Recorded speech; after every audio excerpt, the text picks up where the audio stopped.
Hello! Today we are doing the best video of the year, which is my best books of 2025, my favorite reads, however we want to brand this. Basically my favorite stuff that I read in 2025. I should say I run my list from December of the previous year through November of the current year, so that's technically not all of 2025, but you know, close enough. So this was an interesting reading year. I had a lot of books that were fine to good, but I didn't have nearly as many highs or lows as I normally do. Some of that is I don't read like 300 books like I used to. I've slowed down a lot on that. I'm reading more like nonfiction or things that are a little harder to read, so that is part of it. I'm also just, you know, out and about more than I used to be able to be. So I'm not reading as much, and therefore maybe that's part of why I'm not finding as many great things or terrible things. But I also think a lot of this year I read a lot of solid stuff, but not a ton of standouts. So this year I only have 14 books that I gave either a 4.5 or a 5-star to. I read roughly 160 books in that window, so that would be less than 10% I would consider a favorite of the year or an all-time favorite, which I guess that checks out. Otherwise, could you really call it a favorite of the year? I don't know. We'll leave those kinds of philosophical questions to others. But because I only have 14, I'm going to talk about all of them. I'm going to start with the 4 that I'm not putting in the top 10. I love all these books. It was very hard to put this list together. So we'll start with my honorable mentions, and I'm going to do this video kind of pitching who I think these books are for. I'll give maybe a brief description, but mostly I'm just going to say who I think would like these books. That's what I'm going to try to stick to. So in terms of honorable mentions, we've got A Drop of Corruption by Robert Jackson Bennett, which is a fantasy mystery that I think is for people who like fantasy that's maybe not super detailed in its explanation of the fantasy or the magic, but really like a mystery plot with strong very character focused, character forward in its approach. The Killer Question by Janice Hallett. This is for mystery whodunit fans who like something unusual, who have read all the mysteries and are always excited by something fresh and different. Because this is mixed media, it's told through, you know, text messages and emails and all that kind of stuff. And also for people who love a pub night quiz, because that is definitely the centerpiece of this, the titular killer question. How did this pub night get someone killed? That is the question. By the Horns by Ruby Dixon is the second in her fantasy romance series that is about minotaurs and this guild of treasure hunters. This is for people who like action in their romance, who like something smutty but with some sweetness. Like there's never, her heroes are not super over the top or alpha. They always are, even if they're gruff, they're kind of cinnamon rolls at their core. So yeah, also I would say if you're okay with effluvia, and we'll just leave it at that. And then Of Monsters and Mainframes. If you are like me and love Murderbot, this is definitely a book you should pick up. It is a sentient spaceship who keeps being turned off every time people on their ship dies, and they're trying to figure out why people keep dying on the ship. And also it has some paranormal elements in it on top of the sci-fi elements. So this is very Murderbot reminiscent. If you liked that series, this is definitely worth a try. Okay, so those are my honorable mentions. Now let's get into the top 10. So number 10, I'm going to put Royal Gambit by Daniel O'Malley. This is the 4th in a book series that starts with The Rook, which is one of my all-time favorite books. So I actually would not recommend you start with this book. I would recommend you start with The Rook. And this is an urban fantasy series with mystery plots and lots of political intrigue, because it is a world where there is a shadow government to the British government, and that shadow government is made up of all of these people who have different preternatural abilities. Somebody can like look at the blood in your veins and freeze it, or fly, or whatever, like kind of superhero type powers. So there's lots of political intrigue in this series, lots of mystery plots, and this is the second best in the series. I would say If you read in like this one, go straight to this one. I think you can skip Blitz and Stiletto. And if you like both of them, go back and read and enjoy, but I think you don't have to read those two. This is definitely the second best in the series, and yeah, really good kind of police procedural type mystery plot in it. Number 9 is No Shortcuts to the Top by Ed Viesturs, Climbing the World's 14 Highest Peaks. So this is his memoir / autobiography of his journey to being an elite mountain climber. So you get a lot of interesting stuff about the kind of sport of mountain climbing and the history of it. I think it also gets into a lot of the psychology, why people make the decisions they make at high altitudes that sometimes lead to disastrous results. So if you are like me and are fascinated by these killer mountains, this is very interesting to see kind of all, like, you know, he's telling lots of anecdotes of these kind of legendary climbers of the 80s, 90s era. And oftentimes you get some insight into why they maybe didn't make it off the mountain eventually. This is, you know, the 14 highest peaks. So these are all over 8,000 meters, which is over 8,000 meters is the death zone. So lots of interesting kind of, it's like a sports book. It's also cultural and kind of psychological all rolled into one. And I think his co-writer and him did a good job of making it read very story-like. So I would recommend this to people who are interested in climbing from the climber's point of view. We'll talk about a different one that's from a different point of view. Number 8 is Paladin's Strength by T. Kingfisher. This is my favorite of the Paladin series, which are all set in the world of the White Rat. These are fantasy romances where there is a lot of action that's going on. Oftentimes there's some kind of road trip, lots of cozy community vibes while also having very dark things afoot. And this particular one, I just loved our two main characters, particularly our heroine.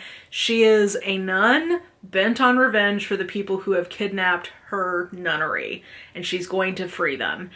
She encounters the hero on the road, and he has been tasked with figuring out why somebody is killing people in this particular area. And they are both so big and strong, and I just love them together. I love them together as a couple in their dynamic, but also just like them as characters in their own right. So yeah, I would say that this is a series for people who are looking for fantasy romance that is not as maybe like angsty, not as, maybe that doesn't read as new adult. Like all of these main characters are usually in their 30s or 40s, so like they've lived a life, not like the special person. So if you're looking for maybe fantasy romance that's not, you know, like the destined chosen one, that's not really the tropes in this. And then, yeah, lots of, like I said, kind of cozy community stuff. There's lots of found family. So yeah, I think that there's a reason the series has been very popular. She does have a very idiosyncratic writing style, which may not be for you. That's the only warning I'll give you. It is definitely for me. Okay, and then number 7 is Murder by Memory. And actually, I'm gonna say this is number 7, and then number 8 is The Potency of Ungovernable, the Imposition of Unnecessary Obstacles. Hello, I am talking about the potency of ungovernable impulses while holding up The Imposition of Unnecessary Obstacles. This is the second book, and I forgot that I don't have a copy of the book I'm actually talking about, so just popping in to clarify, this is the second book. The one that I am talking about for this year is The Potency of Ungovernable Impulses. This is one of those series with kind of word salad titles, and I frankly just got mixed up and confused. Okay, thank you. Both of these are sci-fi mysteries in space. This one's on a spaceship. This is on a Jupiter colony. This is the first in a series. This is the third. This, I would say, is more classic whodunit, and this is more kind of brooding. There's a Sherlock and Watson dynamic, so some kind of more character focused, I would say. And these are both fantastic if you like a speculative mystery. If you like a whodunit, you like a novella whodunit, and you're into a speculative setup, read these series. They're so good.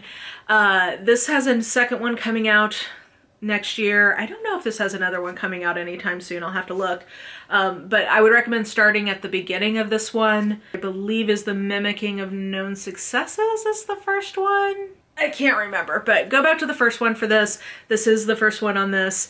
I would say, yeah, tone-wise, this is more lighthearted. This is a little more broody, but they're both fantastic, and they are my number 7 and number 6. Okay, and then number 5 is my top 4.5 star before we get to the 5 stars, and that is Best Served Cold by Joe Abercrombie. I have been reading the First Law extended universe this year with Leanna, and this is if I had to pick a single book that is the best individual book I've read so far from Joe Abercrombie, I would say it's this.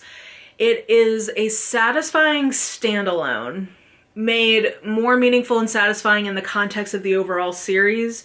So I would recommend starting with the First Law trilogy, but if you don't want to commit to that, I think you could read this as a standalone. You're not going to be like lost if you do that.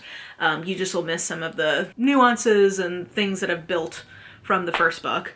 This is just such what I love about what Joe Abercrombie does is his themes and his plots are so wonderfully paired together. It's called Best Served Cold, and it's about revenge. And it is just like think Kill Bill. This is, if you like a Kill Bill type plot, this is for you. It is grimdark fantasy, so there's some intense stuff that happens, but I don't think that he falls prey to some of the like pitfalls of people trying to be edgelords in grimdark fantasy. That's not the vibe. I think the writing is really good in this. The characterization and the characters in this are super interesting. He has a very specific kind of humor that comes through in his books that shines. I just think that as a single tome, this is the best thing in the series so far. I would say as a whole, I highly recommend that entire series if you're into the idea of grimdark fantasy, that the grimdark is not just violence to be kind of graphic, but actually serves the plot and has like real metaphorical and thematic resonance. So highly recommend. Okay, and now we're in 5-star territory. So number 4 in the 5-star, number 4 on the list, and my first 5-star, and a 5-star is an all-time favorite book, is Buried in the Sky: The Extraordinary Story of the Sherpa Climbers on K2's Deadliest Day. This is reportage, so it's investigative journalism done right. It's so well cited in terms of its sourcing. It has notes about how they got the information. They had translators to talk to the people who were involved because they were from all over the world, and most notably there was a lot of Pakistani and Nepalese climbers involved. This is telling the story of this disaster that happened in the early aughts where a bunch of people died on K2, which is the second tallest mountain in the world after Everest and arguably the hardest mountain to climb in the world. And I just think this did a great job of giving you cultural context of the sport, just everything. I thought that this was really, really well done. And this is for people who are interested in mountain climbing, but rather than from the climber's perspective, a little bit more of a kind of holistic and well-rounded perspective. Yeah, just from a lot of different points of view. So this was really great. It's not that long, and highly recommend. Number 3 is The Labyrinth House Murders by Yukita Ayatsuji. This is for people who are like me and love an isolation trope, love an isolated close circle mystery, because this is how you do it. So good. One of the best isolated close circle mysteries I've ever read.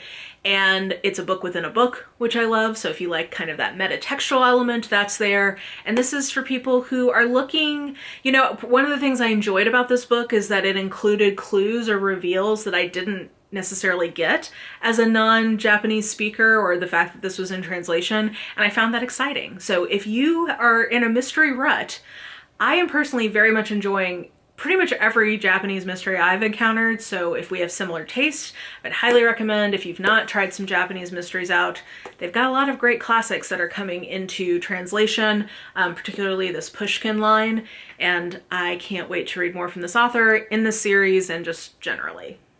So good. Okay, and then number 1 and number 2, I have them ranked, but they're by the same author in the same world, and it's kind of a toss-up which should be number one.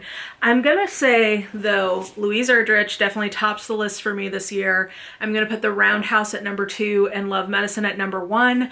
I think The Roundhouse is maybe technically a better book. This is, dare I say, a perfect book, a perfect novel.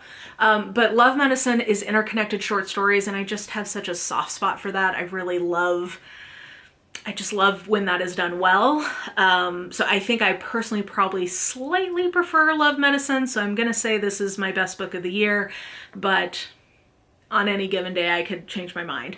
This I would describe as a very similar kind of book as To Kill a Mockingbird, but from a Native American perspective on like kind of dealing with life on the res and justice or lack of justice on the res and the macro forces that cause that to happen amidst a coming of age story for a young boy and his friends as they're trying to deal with the aftermath of a really brutal situation with his mom. You should definitely look up content warnings for this one, but this is if you love a coming of age story mystery that is just beautifully written with great themes and one of the most like gut punching endings I've ever read. So good. And then Love Medicine is if you love interconnected short stories. If you love intergenerational interconnected love story or short stories, this is so thematically rich. It's also set in the same Ojibwe context, on the res, in the Dakotas. It's a classic for a reason. Like, I'm far from the first person to love this book, but it is just excellence. This has been considered to be an American contemporary classic since I was in college, which was in the early aughts. So I'm far from the only person to hold this book in high esteem, but this is certainly a book I read and thought, yeah, kind of like a Toni Morrison of like, oh yeah, this is entering the canon. Like, you kind of know this is going to be, a book that people read in 100 years.